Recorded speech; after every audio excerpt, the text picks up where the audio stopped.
yaptığınız dakikayı, saniyeyi yazacaksınız. Yanınızda yazacaksınız ve yaptığınız dakikayı yazacaksınız. Dakikaya bakacak şekilde 20 dakikada bir açıp kapatacaksınız. Açıp kapatma dediğimde açtığınızda öyle çok fazla bir açma değil. Sadece 20 dakikada bir aç, kanlanmasını verir, sağla, kapat. Turnikede bir sıkıntı var mı?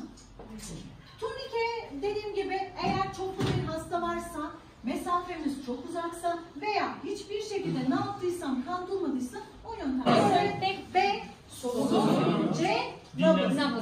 Şimdi onu yap. Hocam baş parmağımızla Önce kontrol et. Ağzında bir şey var mı? Yok. Tamam. Elin alnında. Gözün alnında 90 derece açıyla aynen öyle. Çıkar, kaldır. Ondan sonra bak dinle, hisset yap. bak dinle. Evet, gözün göğsün. Evet. Hala yaşamış. Nabız yok. Neye geçeceğim? Ondan sonra kalp masajı geçiyor. Güzel. Yani temel yaşam desteği. Tam şuradan hocam. Evet.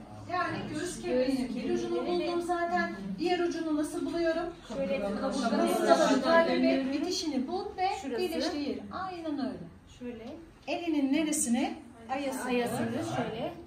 Hocam tam buraya. Aynen. Kaça kadar? 1V, 2V, 3V, 4V, 5V, 6V, 7V, 8V, 9V, 10. Ondan sonra nefes 2. Aynen. Nefes. Evet.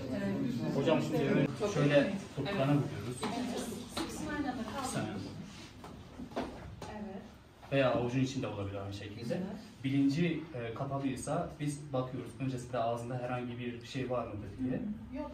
Yoksa eğer varsa şöyle serçe parmağımızla çıkarıyoruz. Güzel. Eğer ki yoksa onun hemen sonrasında bakıyoruz.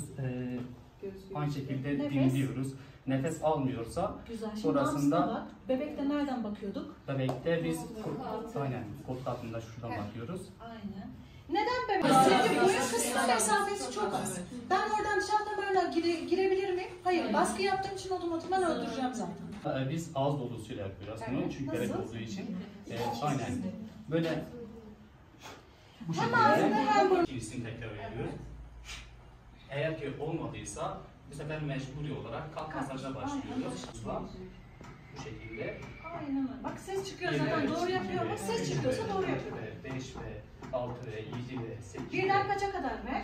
30'a. Birden 10'a kadar ve 30'dan sonrası zaten gidiyor. 11, 12, 13, 14. Düşmemesi. Sağlığı destekliyorum ben şu an bebeğim. Evet. Sonra hocam 5'e kadar bölüyorum. Hızlı bir şekilde. 1, 2, 3, 4. Hangi tarzda? Süpürür tarzı. Evet. Şöyle. Avucumun bir yere bakıyorum önce. Bir şey düşmediyse de ağzın yani serçe parmağımla ağzın içine bakıyorum. Yine düşmediyse bu sefer tekrar çeviriyorum. Başından tutar şekilde şu tarafa doğru hocayı çekip başından tutuyorum. Bacaklar nerede? Tutabileceksiniz bebeği. Ama diğer şekilde yaparsanız hem bebek düşer hem siz zaten tutamayacaksınız. Doğru, biraz daha sonra. Tamam, nereden? Tamam hocam. Göbek deliği deliğiyle ve karnesinden aynen aşağı. yani boşluğa aynen denk geleceksin. Denk gelecek şekilde vuracağım. 1, 2, 3, 4, 5. Aynen. Çıktı mı? Çıkmadı. Kontrol et. Çıkmadı. Serçe parmağı çıkmadı. Tekrar kendi pozisyonuna. Boynundan tutuyorum tekrar. Çek bu bacağını, Hocam, uzat çektim. diğer bacağını. Baş boyu arasında. kısmını kavrayacak şekilde, düşmesini Sonra engelleyecek şekilde hemen tut. Evet. Boynundan tutup tekrar 5'e kadar. 1, 2, 3, 4, 5. Bakıyorum. Çıktı.